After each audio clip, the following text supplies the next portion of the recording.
Hello everyone, I'm Divya and today I'll be swatching and reviewing these Nykaa Matte to Last Bullet lipsticks. So without further ado, let's begin. I think मेरे पास totally 10 shades में available है। मैं पहले भी इन lipsticks पे एक video बना चुकी हूँ, बट मुझे इसका फॉर्मूला इतना पसंद है ना कि मैं बार बार नए नए शेड्स लेती रहती हूँ। सो आई थॉट कि एक अपडेटेड स्वॉच वीडियो बना दी जाए। बाय द वे, मैं ये नेचुरल लाइट में फिल्म कर रही हूँ, तो आपको आइडिया लग पाएगा कि नेचुरल लाइट में सारे कलर्स कैसे दिखाई देते हैं एंड आपको एक्यूरेट रिप्रेजेंटेशन मिल पाएगी। So now let's quickly move on to the swatches first. So category wise चलेंगे। यहाँ पे मैं स्टार्ट कर रही हूँ सारे के सारे पिंक शेड से जो मेरे पास है, and I will start off with the shade Bombay, और ये मेरा फेवरेट शेड है फ्रॉम द एंटायर कलेक्शन।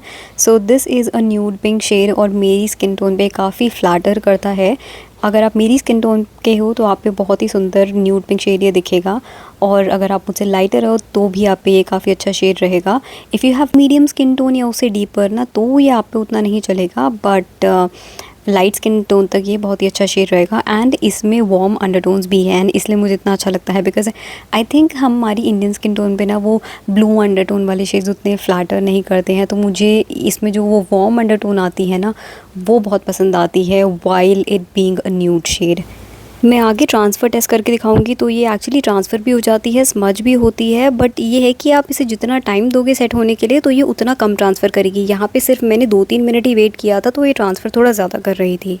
अब मूव करते हैं नेक्स्ट शेड पे। नाउ दिस शेड काशी, और ये उससे थोड़ा डीपर पिंक शेड है। इसमें तो और भी ज़्यादा वार्मथ है, और भी ज़्यादा वार्म अंडरटोन का ये शेड है, एंड काफ़ी ब्राइट शेड है ये, और मुझ पे तो एक्चुअली काफ़ी ज़्यादा ब्राइट लगता है, बट अगर आप मीडियम स्किन टोन के हो तो आप पे बहुत अच्छा लगेगा। So if you can say like 1 or 2 shades darker than me, I will say probably 2 shades darker, तो ये आप पे बहुत अच्छा शेड लगने वाला है। सो मीडियम स्किन टोन वाले अगर कोई पिंक शेड ढूंढ रहे हैं इस कलेक्शन में, तो वो ये वाला ले सकते हैं। It is a very very beautiful pink shade with warm undertones in it. अब है शेड गुल, एंड ये वाला भी मीडियम स्किन टोन पे फ्लैटर करेगा। नाउ इसमें ना ब्लू अंडरटोन्स हैं, एंड इसलिए आप यहाँ पे देख पाओगे कि काशी के कंपैरिजन में थोड़ा सा टोन डाउन ये लगता है ये वाला शेड। वैसे अगर शेड वाइज देखा जाए तो उतना फ़र्क नहीं है, मतलब कोई बहुत डीप नहीं है उससे, दोनों सेम ही कैटेगरी में फॉल करते हैं। इट्स जस्ट दैट कि अंडरटोन का फ़र्क है, इसमें ब्लू अंडरटोन आ जाती है, तो उतना ज़्यादा फिर ये चटक नहीं दिखाई देता है compare to Kashi. So depending on your liking and आपकी प्रेफरेंस क्या है, उसके अकॉर्डिंग आप इन दोनों में से कोई भी पिक कर सकते हो if you have medium skin. By the way, these are very very pigmented, creamy, और बहुत ही ज़्यादा लॉन्ग लास्टिंग है ये। देन आई हैव शेड रेसी रोज़, और ये वाला तो सबसे ब्राइट पिंक शेड है। मेरे पास जितने भी यहाँ पे पिंक्स हैं उनमें से सबसे ब्राइट शेड है। मैंने इतना एक्सपेक्ट नहीं किया था, वैसे अगर मुझे पता होता तो मैं लेती नहीं वाला शेड, बट ये आ गया इतना ब्राइट पिंक शेड।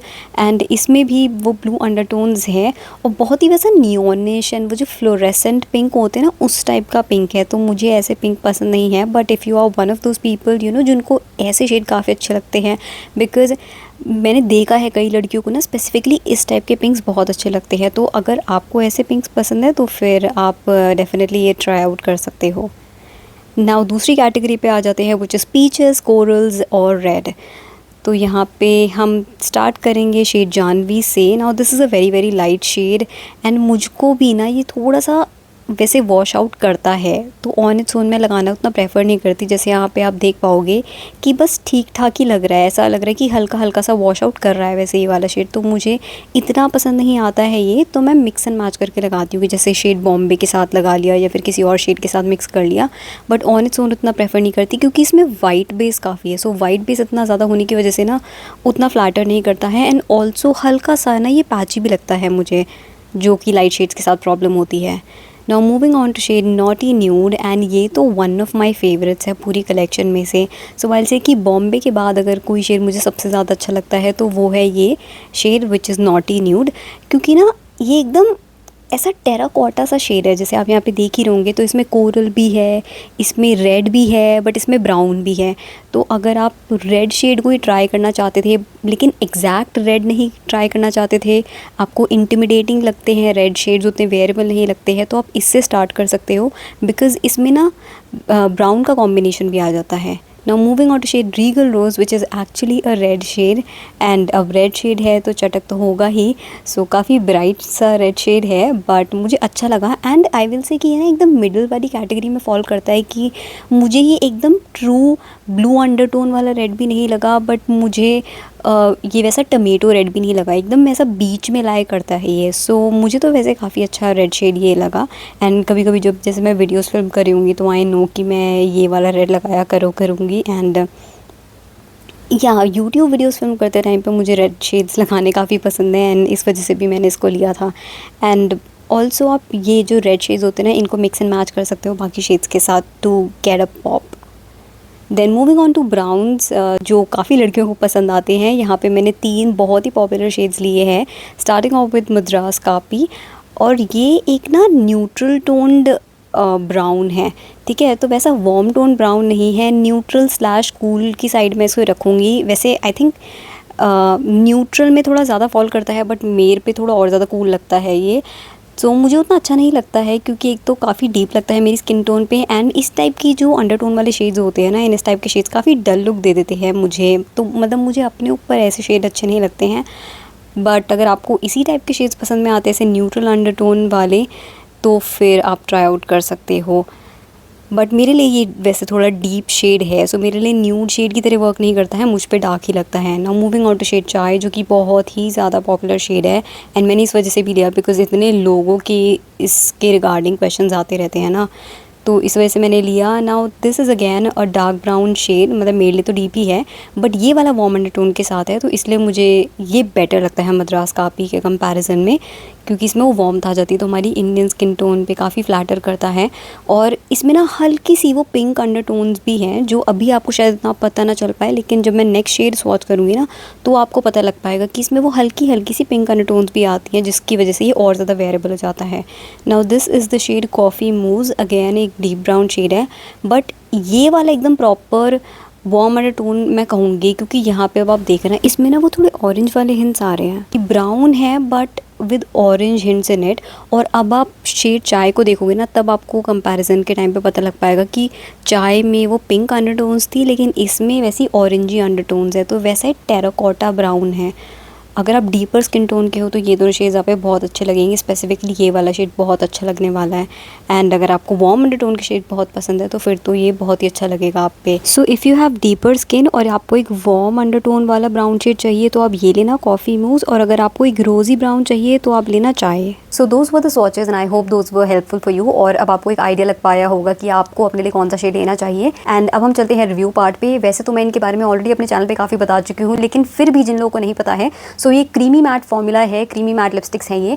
इसका मतलब कि लगाने में तो बहुत ही ज़्यादा क्रीमी फील होती हैं, लेकिन ये फिर मैट फिनिश में सेटल डाउन हो जाती हैं, और इसमें आपको वो शाइन वाइन देखने को नहीं मिलेगी। जैसे कई कई और लिपस्टिक्स होती है ना, वो क्रीमी मैट अपने आप को क्लेम करती है, लेकिन फिर फाइनली वो कंप्लीटली मैट फिनिश में सेटल नहीं करती हैं, थोड़ी सी शाइन उनमें दिखाई देती है, सैटिन सी फिनिश आती है। इसके साथ ऐसा नहीं है, क्रीमी ये फील होगी लेकिन फाइनली एकदम मैट फिनिश में सेटल कर जाएगी। जैसे अभी भी आप मेरे लिप्स पे देख सकते हो, मैंने यही वाली लिपस्टिक लगाई हुई है। शेड अभी मैंने अप्लाई किया हुआ है कॉफी मूव, जो कि मैंने सबसे लास्ट में स्वॉच किया था। That is the shade that I am wearing. आप देख सकते हो कि कोई भी शाइन मेरे लिप्स पे नहीं दिखाई दे रही होगी, कंप्लीटली मैट फिनिश आ रही है। पैकेजिंग तो आप ऐसे देख ही चुके होंगे कि ऐसे बुलेट फॉर्म में आती है, और नॉर्मल जैसे बुलेट लिपस्टिक्स होती है उसी तरीके की है, ऐसे स्लांट कट में दे रखी होती है। एंड ये स्लांट कट मुझे बहुत पसंद आता है बिकॉज इससे एप्लीकेशन करना बहुत ही ज़्यादा आसान हो जाता है, काफ़ी अच्छी तरीके से लिप्स पे ये सिट होती है। सो मुझे ये वाली शेप काफ़ी अच्छी लगती है लिपस्टिक्स में। इस लिपस्टिक के फॉर्मूले में ना सारी की सारी अच्छी क्वालिटीज़ है कि ये क्रीमी है, मैट फॉर्म में सेटल होती है, लेकिन ड्राइंग फील नहीं करती है। मैंने अभी इतनी सारी यहाँ पे लिपस्टिक स्वॉच करी है, ये 10 शेड्स मैंने स्वॉच किए बैक टू बैक, फिर भी ऐसा नहीं लग रहा है कि मेरे लिप्स जल रहे हों, जो कि यूजुअली लिपस्टिक्स के साथ हो जाता है कि स्वॉच वीडियो के एंड तक लिप्स एकदम जलने लगते हैं, लेकिन ऐसी वाली फीलिंग अभी मुझे नहीं आ रही है। हाँ, थोड़ी बहुत ड्राइंग फीलिंग बीच बीच में आ रही थी जब मैं कॉन्स्टेंटली हटा रही थी लिपस्टिक्स को, but still my lips feel okay at this point even after स्वॉचिंग these many shades. एक पॉइंट इस लिपस्टिक का जो इसको ना बहुत ही यूनिक बनाता है और स्टैंड आउट करती है लिपस्टिक बाकियों से, वो ये है कि ये बहुत ही लॉन्ग स्टे हैं। These are very very long lasting, कि ये हैवी मील्स को भी सर्वाइव कर जाएगी। यूजुअली क्या होता है कि ऐसे जो क्रीमी मैट लिपस्टिक्स होती है ना, ये हैवी मील्स को सर्वाइव नहीं कर पाती है। एंड क्रीमी मैट की बात छोड़ो, आप अगर आप लिक्विड लिपस्टिक भी लगाओगे ना, जो स्मज प्रूफ होती है, ट्रांसफर प्रूफ होती है, वो भी हैवी मील्स पे तो हट ही जाती हैं, बीच से गायब हो जाती हैं, चाहे किनारे किनारे बची रहें, लेकिन ये वाली गायब नहीं होती है लिप से। तो इसलिए मैं इतना ज़्यादा ट्रस्ट करती हूँ ये वाली लिपस्टिक्स पे, बिकॉज जब भी मुझे घर से बाहर जाना है एंड पता है कि घर से बाहर निकलूंगी तो कुछ खाऊंगी पीऊंगी, मुझे डर नहीं रहता है कि ये लिपस्टिक निकल जाएगी एंड मुझे रीअप्लाई करना पड़ेगा। I can confidently step out of my house, और जब मैं वापस आती हूँ खा पी के, तो भी मेरे लिप्स पे ये लिपस्टिक टिकी हुई होती है। So these are so long lasting and अच्छे खासे खाने को सर्वाइव कर जाती है। तो इस वजह से ये इतनी यूनिक है कि सारी ही इसमें अच्छी क्वालिटीज़ मिल रही है। क्रीमी है, मैट है, कंफर्टेबल है, बिल्कुल भी ड्राइंग फील नहीं करी है, स्टिकी भी फील नहीं होती है और ऊपर से इतनी देर तक टिकी रहती है, मील्स को सर्वाइव कर जाती है। These are not smudge proof या ट्रांसफर प्रूफ, तो आप ऐसे टेस्ट करके देखोगे जैसे मैंने करके भी दिखाया था इस वीडियो में, तो ट्रांसफ़र करेगी, स्मज भी हो जाएगी, लेकिन गायब नहीं होती है लिप्स से,